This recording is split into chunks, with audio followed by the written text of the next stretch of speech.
সমস্ত প্রশংসা ওই পবিত্রতম সত্তার জন্য, যিনি আমাদেরকে সুস্থ সবল অবস্থায় রেখে অতি উত্তম একটি সময়ে, অতি উত্তম একটি দিনে,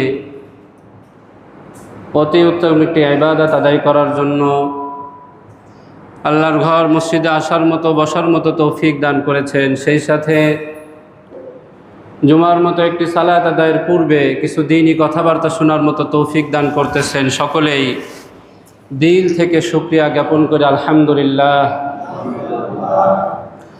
শতকোটি দরুদ ও সালাম বর্ষিত হোক জনাবে মুহাম্মদুর রাসূলুল্লাহ সাল্লাল্লাহু আলাইহি ওয়াসাল্লাম ও তার পুত পবিত্র পরিবারবর্গের উপর ও সম্মানিত সমস্ত সাহাবায়ে কেরাম রাদিয়াল্লাহু তাআলা আনহুম আজমাইনদের উপর। সম্মানিত মুসল্লিগণ, সূরাতুন নিসা এর ৩৬ নং আয়াতকে ঘিরে আমাদের ধারাবাহিক আলোচনা চলতেছিল। আল্লাহ পাক রব্বুল আলামিন সূরাতুন নিসা এর ৩৬ নং আয়াতের মধ্যে ইরশাদ করছেন, ওয়া'বুদুল্লাহা ওয়া লা তুশরিকু বিহি শাইআন ওয়া বিল ওয়ালিদাইনি ইহসানা ওয়া বিযিল কুরবা ওয়াল ইয়াতামা ওয়াল মাসাকিন ইলা আখিরিল আয়াহ। আল্লাহ পাক রব্বুল আলামিন এই আয়াতের মধ্যে ৮টা হক সম্পর্কে আলোচনা করেছেন। একজন বান্দার উপরে ৮টি হক রয়েছে। তার মধ্য থেকে একটি হলো আল্লাহ তাআলা তার নিজের হক উল্লেখ করেছেন, আর ৭টি হক এমন উল্লেখ করেছেন যে হকগুলো বান্দার হকের সাথে সম্পর্কিত। তো গত ২ জুমায় এই আয়াতের আলোকে ৭টি হকের ২টি হক যেটা বান্দার সাথে সম্পর্কিত আলোচনা হয়েছে। প্রথম জুমায় আত্মীয়তার বন্ধন দৃঢ় রাখার ব্যাপারে আল্লাহ পাক রব্বুল আলামিনের যে দিক নির্দেশনা এবং সেই হক পালন করার যে দিক নির্দেশনা সেই সম্পর্কে আলোচনা হয়েছে। গত জুমায় সেই ৭টা হকের আরও একটা হক পিতামাতার হক, সেই সম্পর্কে গত জুমায় আলোচনা হয়েছে। এই আয়াতের আরও একটি হক, যে হক সম্পর্কে আল্লাহ পাক রব্বুল আলামিন বলতেছেন, সেটা হলো এতিম এবং মিসকিনদের হক। এটা কত বেশি গুরুত্বপূর্ণ আপনার মনে হতে পারে যে এটা আলোচনার একটা বিষয়বস্তু, ঠান্ডা আলোচনা, কিন্তু আল্লাহ পাক রব্বুল আলামিন পবিত্র কোরআনের প্রায় 22টা জায়গায়, ১, ২, ৩ না, প্রায় কয়টা জায়গা? 22টা জায়গায় এতিম এবং মিসকিনদের হক সম্পর্কে আলোচনা করেছেন। প্রায় 22টা জায়গায়, যেখানে রব্বুল আলামিন এত বেশি গুরুত্ব দিচ্ছেন, তো সেখানে তো আমাদের গুরুত্ব আরও বেশি, আমাদের আলোচনার বিষয়বস্তু হওয়া উচিত আরও বেশি। তো আজকের জুমার আলোচনার বিষয়বস্তু হচ্ছে এতিম প্রতিপালন, মিসকিন প্রতিপালন এবং তাদেরকে আমরা কিভাবে দেখভাল করব সেই সম্পর্কে। মূল আলোচনার আগে এতিম কাকে বলে এটা আগে আমরা একটু জেনে নিই, যে এতিম আসলে কাকে বলে। এতিম সম্পর্কে বলা হচ্ছে, আল ইয়াতিম আল্লাযী ইয়ামুতু আবুহু হাত্তা ইয়াবলুগাল হুলুম। পুরুষের ক্ষেত্রে এতিম কিন্তু একভাবে হয়, আবার নারীর ক্ষেত্রে এতিম কিন্তু আরেকভাবে হয়। পুরুষের ক্ষেত্রে একজন ছেলে সে এতিম হয় কিভাবে? সে বালেগ হওয়ার আগে যদি তার বাবা মারা যায়, বালেগ হওয়ার আগে যদি কারো বাবা মারা যায়, তাহলে সেক্ষেত্রে ওই বালক বা ওই বাচ্চা যদি ছেলে হন তাহলে সে এতিম। সাধারণত একটা বাচ্চা কত বছর বয়সে বালেগ হয়? 9, 10, 12 বছর। তো এই 12 বছরের পূর্বে কোনো ছেলে সন্তানের যদি বাবা মারা যায় তাহলে সে কি? এতিম। শরীয়তের পরিভাষায় সে এতিম। ফাইদা যালা আনহু ইসমুল ইয়াতিম, যখন সে বালেগ হয়ে যাবে এতিমের খাতার থেকে তার নাম কেটে যাবে। সুতরাং 30 বছরের একজন যুবকের যদি বাবা মারা যায় আর সে যদি বলে আরে আমি এতিম হয়ে গেলাম, তাহলে তার কথা কি সঠিক? তার বাবা মারা গেছে, এটা দুঃখনীয় বিষয়, কিন্তু সে কি না? এতিম না। মেয়েদের ক্ষেত্রে এতিম কিভাবে বুঝবো? ওয়াল ইয়াতিমাতু মা লাম তাতাযাওয়াজ ফাইদা তাযাওয়াজাত যালা আনহা ইসমুল ইয়াতিমা। মেয়েদের ক্ষেত্রে একজন মেয়ে মানুষ তার বাবা মারা গেছে, ওই মেয়ে লোকের যতক্ষণ না বিবাহ হয় ততক্ষণ পর্যন্ত সে এতিম হিসাবে গণ্য হয়। এটা হয়তো আমরা অনেকেই জানি না বা জানতাম না। একজন মেয়ে মানুষ যতক্ষণ না তার বিবাহ সাথী হচ্ছে ততক্ষণ পর্যন্ত সে কি, যদি তার বাবা মারা যায় তাহলে সে এতিম। ধরুন আপনারা দুই ভাই, আপনি মাশাআল্লাহ বড় হয়ে গেছেন, আপনার ছোট একটা ভাই আছে, তো আপনার ভাইটা বালেগ হওয়ার পূর্বে আপনার বাবা মারা গেছেন। আপনি এতিম না, কিন্তু আপনার ছোট ভাই কিন্তু কি এতিম। আপনার বাবা মারা গেছেন, আপনার অধীনে একজন বোন আছে, বোনটার বিবাহ শাদী হয় নাই। আপনি এতিম না, কিন্তু আপনার বোন কিন্তু কি এতিম। আপনি বড় ভাই হিসাবে ছোট ভাই যে এতিম তার একটা দায়িত্ব আপনার কাছে আছে। আপনি বড় হিসাবে আপনার অধীনে যে আপনার বোন আছে যার বিবাহ শাদী এখনো হয় নাই, তার কিন্তু একটা দায়িত্ব আপনার উপরে আছে। ভাই ব্রাদার না থাকুক, চাচা আছেন, যে ভাই মারা গেছেন, ভাতিজারা ছোট ছোট, তো যতক্ষণ না ভাতিজির বিবাহ শাদী হচ্ছে ততক্ষণ পর্যন্ত চাচার কি আছে, একটা দায়িত্ব আছে। যতক্ষণ না ওই ভাতিজা সে প্রাপ্তবয়স্ক হচ্ছে ততক্ষণ পর্যন্ত চাচার উপরে কি আছে, একটা দায়িত্ব আছে।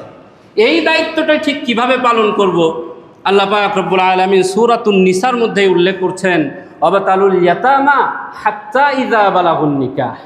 আপনি বড় ভাই হন বা চাচা হন বা আপনার অধীনে কোনো এতিম আপনি লালন পালন করেন, তাহলে আপনার জন্য হলো এই হুকুম, ওয়াবতালুল ইয়াতামা হাত্তা ইযা বালাগুন নিকাহ। তোমরা এতিমকে ততক্ষণ পর্যন্ত লালন পালন করো বা পরীক্ষা করো, ইযা বালাগুন নিকাহ, যতক্ষণ না তারা বিবাহ পর্যন্ত পৌঁছে। ফাইন আনাস্তুম মিনহুম রুশদান ফাদফাউ ইলাইহিম আমওয়ালাহুম। ফাইন আনাস্তুম মিনহুম রুশদান, যখন তোমরা দেখবা যে তোমার সেই এতিম ভাইটার অথবা তোমার সেই এতিম ভাতিজা বা ভাতিজির একটা জ্ঞান আসছে, ভালো মন্দ বুঝার ক্ষমতা তার আছে, ফাদফাউ ইলাইহিম আমওয়ালাহুম, তখন তার সম্পদটা তাকে খুব ভালোভাবে বুঝায় দেয়। আল্লাহ পাক রব্বুল আলামিন এর পরে বলছেন, ওয়ালা তাকুলুহা ইসরাফা ওয়া বিদারান আইয়াকবারু। খুব ভালো করে শুনি, আল্লাহ কি বলছেন, ওয়ালা তাকুলুহা ইসরাফা ওয়া বিদারান আইয়াকবারু। তোমার অধীনে যে এতিম শিশু আছে, তোমার অধীনে যে মিসকিন শিশু আছে, এই এতিম শিশু বড় হয়ে যাবে, বড় হয়ে যাওয়ার পর সে তার ভাগ চাবে, সেই ভাগ চাবে সে এই ভয়ে তুমি তার সম্পদকে নষ্ট করে দিও না, অথবা তার সম্পদে ভোগ দখল করিও না। অনেক সময় আমাদের সমাজে এরকম আমরা দেখি যে বড় ভাই কি করেন, ছোট ভাইটা যদি বড় হয়ে যায়, ছোট ভাইটা যদি পড়াশোনা করে অনেক বেশি কিছু বুঝে ফেলে, তখন সে তার সম্পত্তি চাবে, তখন সে তার ভাগ চাবে। তো সে বড় হওয়ার আগেই বড় ভাই সেটেল করে ফেলে সব কিছু। সে বড় হওয়ার আগেই চাচা দাদা নানা সব কিছু কি করে ফেলে, সেটেল করে ফেলে, যাতে তার ভাগটা কি করা যায়, কমানো যায়। আল্লাহ পাক এটা বলছেন, খবরদার, সে বড় হয়ে যাবে, সে সব কিছু বুঝবে, এই চিন্তা করে তার সম্পদ থেকে তোমরা হরণ করবা, তার সম্পদ দখল করবা, এই সুযোগ তোমাদের নাই। এরপর আল্লাহ পাক বলছেন, ওমান কানা গনিয়ান ফালইস্তাফিফ। তুমি যদি ধনী হও, তুমি যদি নিজেই নিজেকে চালাইতে পারো, নিজের সংসার যদি পরিপূর্ণ থাকে তোমার আয়ের মাধ্যমে, এমতো অবস্থায় তোমার কাছে যদি কোনো এতিম থাকে, ফালইস্তাফিফ, তাহলে এতিমের সম্পদ থেকে তুমি কোনো কিছু ব্যয় করিও না। ওমান কানা ফাকিরান ফালইয়াকুল বিল মারুফ। যদি এমন হয় যে তোমার নিজেরই চলতে কষ্ট হয়, তুমি নিজেই গরিব মানুষ, আবার এতিমেরও সম্পদ আছে, তাকেও দেখভাল করা লাগবে, তো এতিমের সম্পদ থেকেই যতটুকু নিলে না ততটুকু নিয়ে তুমি তোমার এতিমকে লালন পালন করো। ফাইদা দাফাতুম ইলাইহিম আমওয়ালাহুম ফাশহিদু আলাইহিম ওয়া কাফা বিল্লাহি হাসিবা। ফাইদা দাফাতুম ইলাইহিম আমওয়ালাহুম, আর যখন সে প্রাপ্তবয়স্ক হয়ে গেল, যখন সে বুদ্ধিমান হয়ে গেল, যখন সে ভালো মন্দের বাছ বিচার করতে পারে, ফাশহিদু আলাইহিম ওয়া কাফা বিল্লাহি হাসিবা, তখন তার সম্পদটাকে বুঝায়ে দাও। শুধু বুঝায়ে দেওয়া না, দলিল দস্তরখত করে দাও, সাক্ষী রেখে তাকে তার জিনিসটা বুঝায়ে দাও। সে বড় হয়ে গেছে, বড় ভাইয়ের কাছে গিয়ে সম্পদ চাইছে, যে ভাই আমার সম্পদটা আমাকে বুঝাই দেন, বা চাচা আমার সম্পদটা আমাকে বুঝাই দেন, যা ওই মাঠের ওই পাশে 1 বিঘা সম্পত্তি আছে তুই খাগা। এরকম হয় না? মাঠের ওই পাশে এক বিঘা সম্পত্তি আছে, তুই খাগা, অমুক জায়গায় একটা পুকুর আছে, যা তুই খাগা, না এরকম না। সম্পদ আপনার অধীনেই আছে, কিন্তু আপনি তাকে একটু ভোগ দখল করতে দিচ্ছেন, যা তুই খাগা। যে কোনো সময় আপনি আবার সেটাকে নিয়ে নিতে পারেন। আল্লাহ পাক এইরকম কোনো সুযোগ রাখেন নাই। আল্লাহ পাক বলছেন যখন সে বুঝতে শিখবে তখন তাকে তো সেটা দিবাই, শুধু দেওয়া না, দলিল দস্তখত করে দাও, তাকে বুঝায় দাও সব কিছু, এবং সাক্ষী রেখে তাকে বুঝায় দাও। ওয়াকাফা বিল্লাহি হাসিবা, তোমরা যেই হিসাব করো, শুনো, আল্লাহ তাআলা হিসাব গ্রহণে আরও বেশি যথেষ্ট। যখন আল্লাহ তাআলা হিসাব নিবেন যে আপনি কিভাবে তার হক আদায় করেছেন, কিভাবে তার হক দিয়েছেন, যখন আল্লাহ তাআলা এই হিসাব নেবেন, তোমার থেকেও আরো পাক্কা হিসাবই কে? আল্লাহ। আল্লাহ তোমার থেকে হিসাব বুঝে নেবেন। এটা হলো ভূমিকা। তা আপনার অধীনের জন্য কোনো এতিম যদি থাকে, তো তাকে আপনি কিভাবে দেখভাল করবেন, লালন পালন করবেন, তার সম্পত্তি আপনি তাকে কিভাবে বুঝাই দিবেন, সেই সম্পর্কে আল্লাহ পাক একটা সম্যক ধারণা দিয়েছেন এই আয়াতের মধ্যে।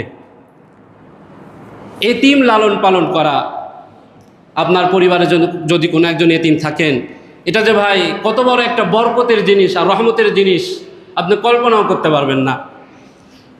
যে ব্যক্তি এতিম হয়ে যায়, ওই এতিম ব্যক্তির প্রতিপালক স্বয়ং আল্লাহ তাআলা নিজে হন। এতিম ব্যক্তির প্রতিপালক স্বয়ং কে হন? আল্লাহ তাআলা নিজে হন। সূরাতুদ দুহা এর 6, 7, 8 এবং 9 নং আয়াত আল্লাহ পাক রব্বুল আলামিন আল্লাহ রাসূল সাল্লাল্লাহু আলাইহি ওয়াসাল্লামকে উদ্দেশ্য করে বলতেছেন, আল্লাহর রাসূল তার মতো এতিম তো আর কেউ ছিলেন না। আপনারা সবাই জানেন যে রাসূলুল্লাহ সাল্লাল্লাহু আলাইহি ওয়াসাল্লাম যখন মাতৃগর্ভে, তখনই তার পিতা ইন্তেকাল করেন। আবার বয়স যখন মাত্র 6, তখন কে ইন্তেকাল করেন? মাতা ইন্তেকাল করেন। তো পিতা মাতাহীন আল্লাহ রাসূল সাল্লাল্লাহু আলাইহি ওয়াসাল্লাম ছিলেন সবচাইতে বড় এতিম। আল্লাহ রাসূল এতিম ছিলেন। আল্লাহ রাসূলকে উদ্দেশ্য করে আল্লাহ পাক বলতেছেন, আলাম ইয়াজিদিকা ইয়াতীমান ফাআওয়া, হে নবী, আমি কি আপনাকে এতিম অবস্থায় পাই নাই? আপনি কল্পনা করে দেখেন, বিশ্বের সর্বশ্রেষ্ঠ মানব যিনি, আল্লাহ তাআলা তাকে সবচাইতে বেশি ভালোবাসেন। আমাদের প্রতিটা নিঃশ্বাসে বিশ্বাসে যার প্রতি ঈমান, এমন একজন নবী সে এতিম। আল্লাহ পাক রব্বুল আলামিন তাকে উদ্দেশ্য করে বলতেছেন, হে নবী, আমি কি আপনাকে এতিম হিসাবে পাই নাই? ফাআওয়া, আপনি এতিম ছিলেন, ফাআওয়া, আমি আপনার অভিভাবক হয়েছি। ওয়াজাদাকা দাল্লান ফাহাদা, ও নবী, আপনি এতিম হয়ে দিগ্ভ্রান্ত হয়ে পড়েছিলেন। মানুষ এতিম হইলে কি হয়ে যায়? দিগ্ভ্রান্তের মতো হয়ে যায় না? মানুষ তখন তার গার্ডিয়ান চিন্তা করে যে এখন কি হবে, তার দাদা নানা চিন্তা করে এখন কি হবে, দাদা দাদি চিন্তা করে এখন কি হবে, পাড়া প্রতিবেশী চিন্তা করে এখন কি হবে। এটাকে বলা হয় একটা দিগ্ভ্রান্ত ব্যাপার। তা আল্লাহ পাক বলছেন, আপনি একটু দিগ্ভ্রান্তের মতো হয়ে গিয়েছিলেন, আমি আল্লাহ ফাহাদা আপনাকে পথ দেখিয়েছি। ওয়াজাদাকা আইলান ফাগনা, আপনি এতিম হয়ে নিঃস্বর মতো হয়ে গিয়েছিলেন, ফাগনা, আমি আল্লাহ আপনাকে ধনাঢ্য বানিয়েছি। ফাআম্মাল ইয়াতীমা ফালা তাকহার, এই সমস্ত উপদেশ দেওয়ার পর আল্লাহ পাক বলছেন, অতএব কোনো এতিম যদি আপনার কাছে আসে, আপনি তাকে ধমকটাও দিবেন না, আপনি তাকে ধমকটাও দিবেন না, মুখ বাঁকা করে তার সাথে কথা বলবেন না। তো এতিমের প্রতিপালক স্বয়ং কে হন? আল্লাহ হন, যেটা আল্লাহ পাক রব্বুল আলামিন এই সূরাতুদ দুহার 6 নং আয়াতের মধ্যে বলছেন।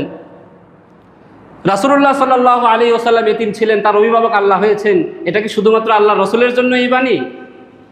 কিয়ামত পর্যন্ত যত এতিম আসবে, সমস্ত এতিমের প্রতিপালক কে? আল্লাহ। আল্লাহ তাআলা প্রতিপালক। আপনার উসিলায় আল্লাহ তাআলা যদি সেই দায়িত্ব পালন করায় নেন, তা এটা আপনার শুকরিয়ার বিষয়, এটা আপনার আরো শুকরিয়ার বিষয়। আপনি তো 2টা শুকরিয়া আদায় করতে পারেন। আল্লাহ, এতিমকে প্রতিপালন করার তৌফিক আপনি আমাকে দিয়েছেন, পাশাপাশি আপনি আমাকে এতিম বানান নাই, আলহামদুলিল্লাহ, ডাবল খুশি, আমি আপনার উপরে ডাবল খুশি।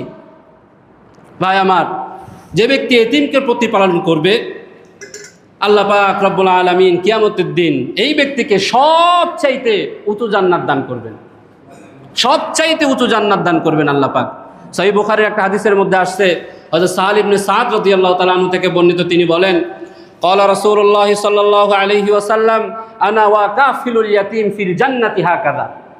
আল্লাহ রাসূল সাল্লাল্লাহু আলাইহি ওয়াসাল্লাম বলছেন, আমি আর কাফিলুল ইয়াতিম, যে ব্যক্তি এতিমকে লালন পালন করে, সেই ব্যক্তি ফিল জান্নাতি হাকাযা, জান্নাতে এইভাবে থাকবো। এই যে এইভাবে দুই আঙুল উঁচু করে দেখালেন, এইভাবে থাকবো। ওয়া আশারা বিস-সাব্বাবাতি ওয়াল উসতা, আল্লাহ রাসূল সাল্লাল্লাহু আলাইহি ওয়াসাল্লাম শাহাদাত আঙ্গুলি আর মধ্যমা আঙ্গুলি একত্রে এইভাবে করে দেখালেন যে আমি আর সে জান্নাতে এইভাবে থাকবো। এবার বলেন তো দেখি, রাসূলুল্লাহ সাল্লাল্লাহু আলাইহি ওয়াসাল্লাম উঁচু জান্নাতে থাকবে না নিচু জান্নাতে?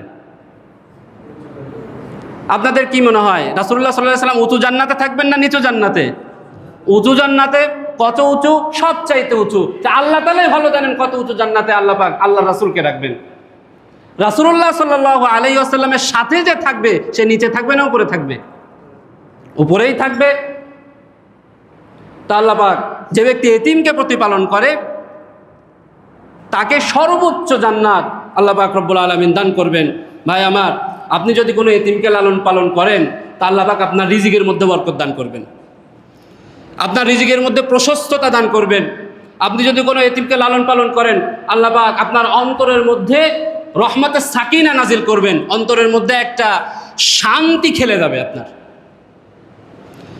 আল্লাহ রাসূল সাল্লাল্লাহু আলাইহি ওয়াসাল্লাম বলছেন, হযরত আবু হুরায়রা রাদিয়াল্লাহু আবু দারদা রাদিয়াল্লাহু তাআলা আনহু থেকে বর্ণিত, তাবগুনা আদ-দুআফা ফা ইন্নামা তুরযাকুনা ওয়া তুনসারুনা বিদুআফাইকুম। আমি আরো অনেকবার এই হাদিসটি উল্লেখ করেছি, আপনাদের মনে আছে কিনা আমার জানা নাই, তবে হাদিসটা এত গুরুত্বপূর্ণ একটা হাদিস, আমরা সবচাইতে অবহেলা করি যেই জায়গায়, আল্লাহ পাক সেই জায়গায় বরকত রেখে দিয়েছেন, আল্লাহ সেই জায়গায় রহমত রেখে দিয়েছেন। আল্লাহ রাসূল সাল্লাল্লাহু আলাইহি ওয়াসাল্লাম বলছেন যে তোমাদের সমাজে সবচাইতে দুর্বল যে, আল্লাহ পাক তার কারণে তোমাদেরকে রিজিক দান করেন। অদ্ভুত কথা না? তোমাদের সংসারে বা তোমাদের সমাজে সবচাইতে দুর্বল যে ব্যক্তি, আল্লাহ তার কারণে তোমাদেরকে রিজিক দান করেন এবং আল্লাহ তার কারণে তোমাদেরকে সাহায্য প্রাপ্ত করেন। আপনার এত সুন্দর চাকরি, এত এত বেতন, আপনার এত সুন্দর ব্যবসা বাণিজ্য, আল্লাহ আপনাকে অনেক ধনাঢ্যবান করেছেন।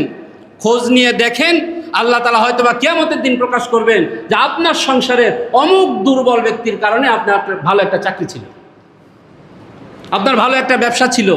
একটা সহিহ হাদিস আপনাদেরকে বলি, দুই ভাইয়ের, বড় ভাই ছোট ভাই, তো বড় ভাইটা সে একটু পঙ্গু টাইপের, দুর্বল মানুষ। তো ছোট ভাই আল্লাহ রাসূল সাল্লাল্লাহু আলাইহি ওয়াসাল্লামের কাছে বিচার নিয়ে গেছে, ইয়া রাসূলুল্লাহ, আমার সংসারে মানুষ অনেক, আমার বড় ভাইটা সে কোনো কর্ম করে না, কোনো কিছু করে না, শুধু ঘরে বসে বসে খায়, আমি কোনো কিছু করতে পারবো না তার জন্য, আপনি বলেন সেই জন্য আমার ঘর থেকে বের হয়ে যায়। আল্লাহ রাসূল সাল্লাল্লাহু আলাইহি ওয়াসাল্লামের সাথে সাথে বললেন যে দেখো, জিবরিল আমিন আমার কাছে এই ওহী নিয়ে আসছে যে তোমার ওই দুর্বল বড় ভাইয়ের কারণেই তুমি রিজিক প্রাপ্ত হও। তোমার এই বড় ভাইটাকে তুমি যদি এখন বের করে দাও, তোমার এই দুর্বল ভাইটাকে যদি তুমি এখন বের করে দাও, তোমার সংসারে অনটন চলে আসবে, তুমি আর ঠিক মতো খাইতে পারবে না, তুমি আর কোনো কাজে শান্তি পাবা না। আল্লাহ সেই কারণেই তোমার রিজিকের মধ্যে বরকত দান করেছেন। অতএব এই কাজ করিও না। অনেক সময় বিবির কথা শুনে সংসারের দুর্বলতম পয়েন্ট থাকে পিতামাতা, অনেক সময় অনেক ছেলেপেলের কাছে পিতামাতাকে দেখে না, অথচ বাপ মায়ের কারণেই সে রিজিক প্রাপ্ত হচ্ছে, বের করে দিছে, আরো অশান্তি, আরো অশান্তি। সংসারের কোনো একজনের কথা শুনে ছোট ভাইটাকে আর দেখে না, দুর্বলতম মানুষ, আগে খোঁজ খবর নিত, এখন আর নেয় না। অথচ আল্লাহ পাক ওই ছোট ভাইটার কারণেই বড় ভাইয়ের রিজিক বরাদ্দ রেখেছেন, তার কারণে আল্লাহ তাকে সাহায্য করতেন। তো ভাই আমার, যদি আপনার সংসারে দুর্বলতম কোনো ব্যক্তি থেকে থাকে, তাকে বোঝা না রহমত হিসাবে নেন, তাকে বোঝা না বরকত হিসাবে নেন। আল্লাহ তার কারণে আপনাকে রিজিক প্রাপ্ত করেন, আল্লাহ তার কারণে আপনাকে সাহায্য করেন, নিশ্চিত থাকেন এই ব্যাপারে। আরেকটা হাদিস আমি আপনাদের সামনে পেশ করি, হযরত আবু হুরায়রা রাদিয়াল্লাহু তাআলা আনহু থেকে বর্ণিত। তিনি বলছেন, খায়রু বাইতিন ফিল মুসলিমিন বাইতুন ফিহি ইয়াতীম ইহসানু ইলাইহি। দুনিয়ায় যত ঘরবাড়ি আছে, যত বসতবাড়ি আছে, সবচাইতে উত্তম ঘরবাড়ি, সবচাইতে উত্তম বসতবাড়ি হলো ওই বসতবাড়ি যেই বাড়িতে আল্লাহ একজন এতিম রাখছেন, আর সেই এতিমের সাথে ভালো আচরণ করা হয়, ইনসাফপূর্ণ আচরণ করা হয়। আল্লাহ রাসূল সাল্লাল্লাহু আলাইহি ওয়াসাল্লাম বলছেন, ওয়া শাররু বাইতিন ফিল মুসলিমিন বাইতুন ফিহি ইয়াতীম ইউসাউ ইলাইহি। দুনিয়ার যত বসতবাড়ি আছে, যত ঘর আছে, সবচাইতে নিকৃষ্ট ঘর হলো ওই ঘর যেই ঘরে একজন এতিম আছে আর তার সাথে দুর্ব্যবহার করা হয়। এটা হলো দুনিয়ার সবচাইতে নিকৃষ্ট ঘর। আরেকটা হাদিস আপনাদের সামনে পেশ করি। অনেক সময় আমাদের অন্তরের মধ্যে শান্তি থাকে না, সব সময় দেখবেন যে কেমন কেমন লাগে, কোনো কিছু ভালো লাগে না। এইরকম যদি কখনো হয় তাহলে রাসূলুল্লাহ সাল্লাল্লাহু আলাইহি ওয়াসাল্লামের এই হাদিস আপনার জন্য। এক সাহাবী আল্লাহ রাসূল সাল্লাল্লাহু আলাইহি ওয়াসাল্লামের কাছে এসে বলতেছেন, শাকা ইলা রাসূলিল্লাহ সাল্লাল্লাহু আলাইহি ওয়াসাল্লাম কসওয়াতা কলবিহি, তার অন্তর সবসময় বেদিগ্রস্ত থাকে, নানান টেনশনে সবসময় ব্যস্ত থাকে।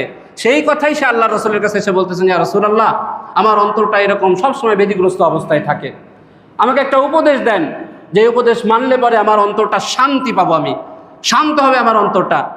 আল্লাহ রসুল সাল্লাল্লাহু আলাইহি ওয়াসাল্লাম বলতেছেন, ইন আরাদতা তালগিনা কলবিক ফাতঈমুল মিসকিন ওয়ামসাহ রাসাল ইয়াতীম, যদি কখনো তোমার মন খারাপ হয়, যদি কখনো তুমি অন্তরে শান্তি না পাও, তো তখন কোনো এতিম বাচ্চার মাথায় যে একটু হাত বুলাই দাও।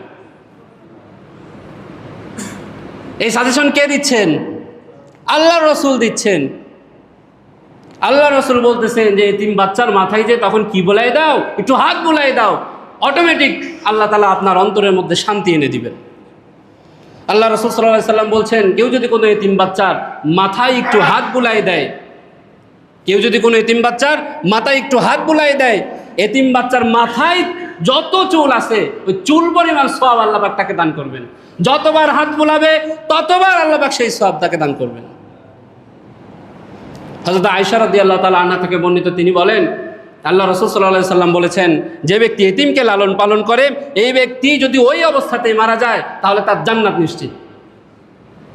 আয়েশা রাদিয়াল্লাহু তাআলা আনহা তিনি বলতেছেন যে একজন এতিম মা তার 2টা বাচ্চা নিয়ে আমার কাছে আসছে, এসে আমার কাছে বলতেছেন যে মা, আমি 2 দিন যাবত কোনো কিছু খাই না, তোমার কাছে যদি কোনো কিছু থাকে তাহলে আমাকে কিছু দাও। তা আয়েশা রাদিয়াল্লাহু তাআলা আনহা 3টা খেজুর বের করে তার কাছে দিয়েছেন। মা আর 2 সন্তান, তো মা 3টা খেজুর 3 জনকে ভাগ করে দিয়েছেন। তো বাচ্চারা যা সাধারণত করে, বাচ্চারা তাড়াতাড়ি 2টা খেজুর খেয়ে ফেলছে এবং মা যে খেজুরটা খাইতে যাবে সেই খেজুরটা নেওয়ার জন্য পাগল হয়ে গেছে। তো সে তো মা মানুষ, মা নিজে না খেয়ে সেই খেজুরটাও তার বাচ্চাদেরকে ভাগ করে দিয়েছেন। আয়েশা রাদিয়াল্লাহু তাআলা আনহা বলতেছেন, আমি এই দৃশ্য দেখে অবাক হয়ে গেছি। আল্লাহ রসুল আসার পরে আমি আল্লাহ রসুলকে বলতেছি, ইয়া রাসূলুল্লাহ, এরকম একটা দৃশ্য আজ ঘটেছে। একজন মা তার 2টা এতিম বাচ্চা নিয়ে আমার কাছে আসছিল, আমি তাদেরকে খাবার দিছি, মাটা খাবার খাবে, ঠিক ওই সময় বাচ্চারা কারাকারি করে সেটাও নিয়ে গেছে, মা দিয়ে দিল। আল্লাহ রসুল সাল্লাল্লাহু আলাইহি সাল্লাম বলছেন যে শোনো, এই মহিলা তার জন্য জান্নাতকেও ওয়াজিব করে নিছে। আপনার যদ্দূর সামর্থ্য থাকে, নিজের পরিবারে নাই, আশেপাশে কত হাজারো প্রতিষ্ঠান আছে যারা এতিম লালন পালন করে।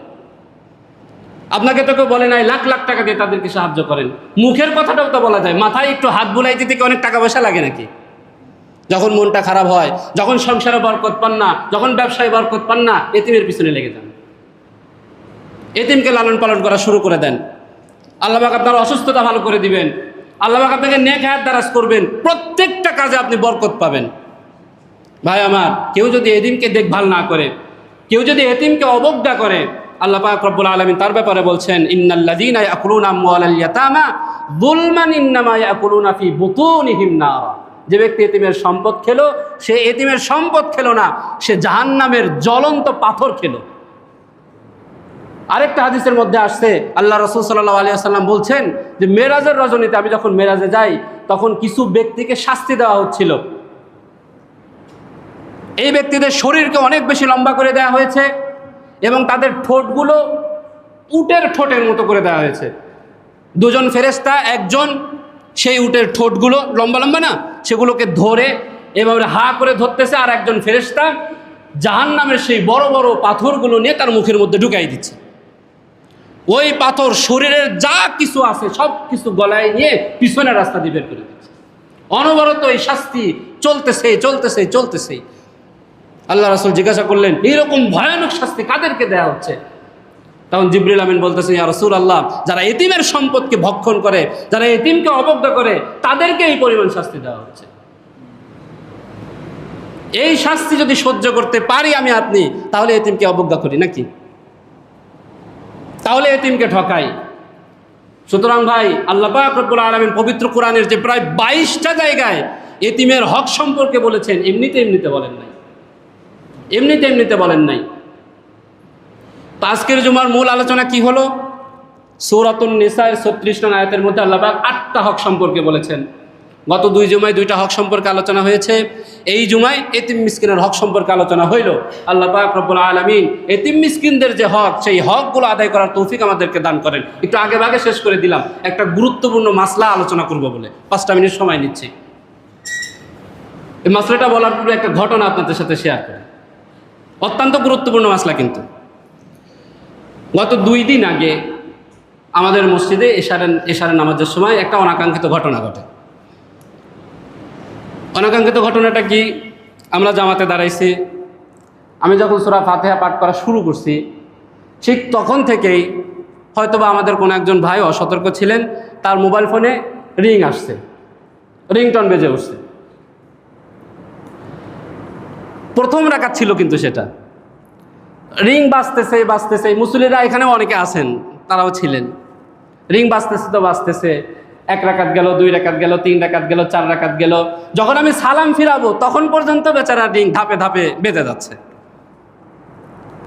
তো স্বাভাবিকভাবে যা হয় আর কি, নামাজের পরে আমার ওই ভাইয়ের উপরে আমরা অনেকেই চটে গেছি, একটু বড় গলায় তার সাথে একটু কথাও বলেছি তার সাথে।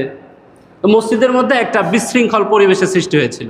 তো একজন ইমাম হিসেবে আমি শুধু এতটুকু বলেছি, ভাই এটা আল্লাহর ঘর, আমরা একটু চুপ থাকি, এর বেশি আর আমি কোনো কিছু তখন বলা উচিত মনে করি নাই। এবং চিন্তা করলাম যে একটা মাসালার উপর যদি আমরা আমল করতাম, তাহলে এই অনাকাঙ্ক্ষিত ঘটনা শুধু এই মসজিদ থেকে না, বাংলাদেশের প্রত্যেকটা মসজিদ থেকে এড়ানো যেত। আমাদের এই ভাইটাও কোন কারণে ফোনটা রিসিভ করলেন না, বা সেটাকে বন্ধ করলেন না, বা সেটাকে কেটে দিলেন না, কোনোটাই তিনি করেন নাই। বাঁচতেছে। এই অনাকাঙ্ক্ষিত ঘটনা আমরা কিভাবে এড়াবো ভাই? আপনারা জানেন, বাংলাদেশের প্রায় প্রত্যেকটা মসজিদে নামাজের আগে ইমাম সাহেব মোবাইল ফোন বন্ধ রাখেন, এটা বাধ্যতামূলকভাবে বলে দেন। শুধু বলে দেয়াই হয় না, অনেক সময় মসজিদে দেখবেন পোস্টার মেরে লাগাই দেওয়া হয় যে মোবাইল ফোন নামাজের সময় কি রাখেন, বন্ধ রাখেন। এত সতর্কতা, এত কিছুর পরও অনেক সময় অসতর্কবশত কি হয়ে যায়, মোবাইল ফোনের বন্ধ করা হয় না।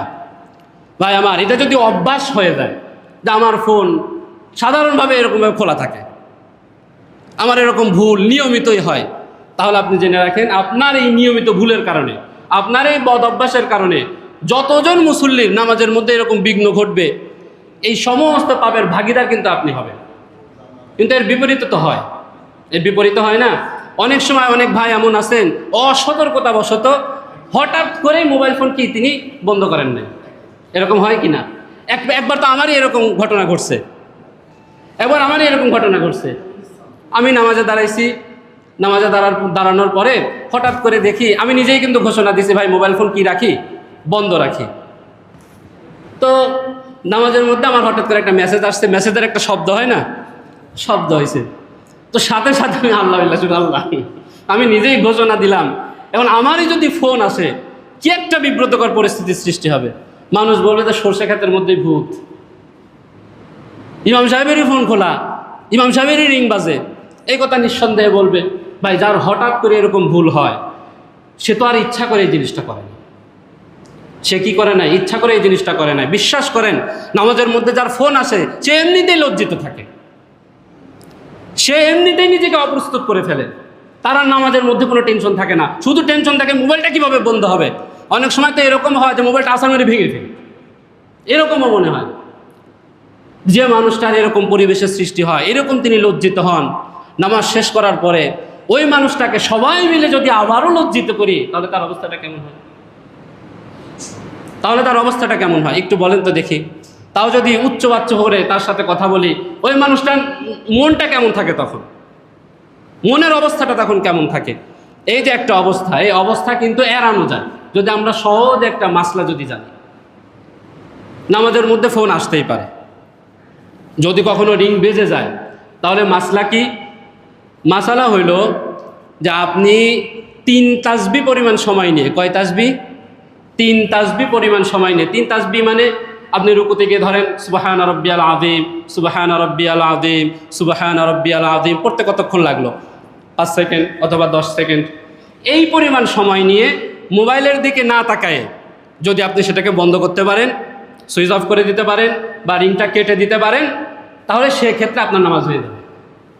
শর্ত হলো আপনি মোবাইলের দিকে তাকাইতে পারবেন না। অনেক সময় কল আসলে আগে দেখে যে কে ফোন দিল, কে ফোন দিলে সেটা আগে দেখে, দেখার পর সুন্দর করে আবার সেটাকে রাখে, তারপরে ইমাম সাহেবের সাথে আবার জয়েন হয়ে গেছে, অথচ সে জানেও না যে আমার সালাদটা হয় না। তাহলে আপনার নামাজ হবে কখন? যখন আপনি 3 তাসবিহ পরিমাণ সময় নিয়ে আপনি সেটাকে বন্ধ করে দিবেন। এবং আমরা প্রত্যেকেই যদি এই মাসলাটা জানা থাকে এবং ফোন আসার পরে এই মাসলা অনুযায়ী যদি আমল করি, তাহলে আর এই অনাকাঙ্ক্ষিত পরিবেশের কিন্তু কি হয় না, সৃষ্টি হয় না। অনুরূপভাবে ধরেন ফোন আসতেছে, আমি কেটেও দিচ্ছি, আবার কি আসতেছে, ফোনও আসতেছে, এক্ষেত্রে কি করবেন? দরকার হয় আপনি নামাজ ছেড়ে দেন। নামাজ ছেড়ে দিয়ে আগে ফোনটাকে বন্ধ করেন, সুইচ অফ করেন, এরপর ইমাম সাহেবের সাথে শরিক হয়ে মাসবুক হয়ে যান। 2 রাকাতের পরে হয়েছে তো ইমাম সাহেবের সাথে 2 রাকাত আপনি পড়েন, জয়েন হয়ে যান। ইমাম সাহেব সালাম ফিরেছে, তারপর আপনি 2 রাকাত আদায় করেন। এতে করে আপনিও সেফ থাকলেন আর মুসল্লিদেরও কি হলো না, ডিস্টার্ব হলো না। এবং আমরা যে তার সাথে রূঢ় আচরণ করলাম, এই আচরণ করাটাও কিন্তু কি হয় নাই, উচিত হয় নাই। মসজিদেরও একটা কি আছে, আদব আছে। একটা হাদিস আপনাদের সামনে পেশ করি। রাসূলুল্লাহ সাল্লাল্লাহু আলাইহি ওয়াসাল্লামের জামানায় আল্লাহ রাসূল সাল্লাল্লাহু আলাইহি ওয়াসাল্লাম নামাজে দাঁড়াবেন, সাহাবীরা প্রস্তুতি গ্রহণ করতেছেন। এমন সময় এক বেদুইন সাহাবী, গ্রাম্য একজন সাহাবী, সে এসে মসজিদের পাশে পেশাব করতেছে। নামাজের জায়গা, সে পেশাব করতেছে, তো সাহাবীরা তার উপর ক্ষিপ্ত হয়ে গেছে। আমরা যেরকমটা হই আর কি, সাহাবীরা ক্ষিপ্ত হয়ে গেছে, তাকে ধরতে গেছে, এই বেটা তুই এখানে পেশাব করতেছিস। আল্লাহ রাসূল সাল্লাল্লাহু আলাইহি ওয়াসাল্লাম বললেন, থামো, একটু থামো। সে পেশাব করতেছে, তাকে আগে পেশাব করতে দাও। পেশাব ইত্যাদি করা শেষ, এরপর আল্লাহ রাসূল সাল্লাল্লাহু আলাইহি ওয়াসাল্লাম তাকে ডাকছেন, ডেকে সুন্দর ভাষায় বুঝাই বলছেন যে বাবা, এটা হলো আমাদের মসজিদ, এটা জিকির করার জায়গা, এখানে সেজদা দেওয়ার জায়গা, এখানে পেশাব করার জায়গা না। আগামী থেকে তুমি যখন মসজিদে আসবা তখন তুমি বাইরে দিয়ে পেশাব করবা। ওই সাহাবী আল্লাহ রাসূল সাল্লাল্লাহু আলাইহি ওয়াসাল্লাম এমন সুন্দর আচরণ দেখে, কিন্তু বেদুইন সাহাবী ছিলেন, রাসূলুল্লাহ সাল্লাল্লাহু আলাইহি ওয়াসাল্লামের প্রতি আরও বেশি তিনি ঈমান, আল্লাহ রাসূলকে তিনি আরও বেশি মহব্বত করা শুরু করলেন। ভাই আমার, একটু বলেন তো দেখি, মসজিদে পেশাব করার চাইতেও মোবাইল ফোনের রিংটন বাজা কি আরও জঘন্য কাজ? আরও জঘন্য কাজ কিনা, বলেন কিনা আপনারা একটু বলেন, আরও জঘন্য কাজ নাকি? মসজিদে পেশাব করে দিছে এমন ব্যক্তির ব্যাপারেও রাসূলুল্লাহ সাল্লাল্লাহু আলাইহি ওয়াসাল্লাম কত সুন্দর আচরণ করেছেন। আর একটু মোবাইল ফোনের রিংটন বাজার কারণে এইরকম আচরণ কেন আমরা করব? একজন মুমিন, তারও একটা ইজ্জত আছে। মুমিনের ইজ্জত অনেক বড়, মুমিনের ইজ্জত অনেক বড়, এমনকি কাবার চাইতেও বড়। কাবার ইজ্জতের চাইতেও মুমিনের ইজ্জত বড়। এই কারণে মুমিনের ইজ্জতের প্রতি খেয়াল রাখবো। যে কথাগুলো বলা হইলো, এগুলো বুঝার, শোনার এবং আমল করার তৌফিক আল্লাহ পাক আমাদেরকে দান করেন। আমিন। ওয়া আখিরু দাওয়ানা আলহামদুলিল্লাহি।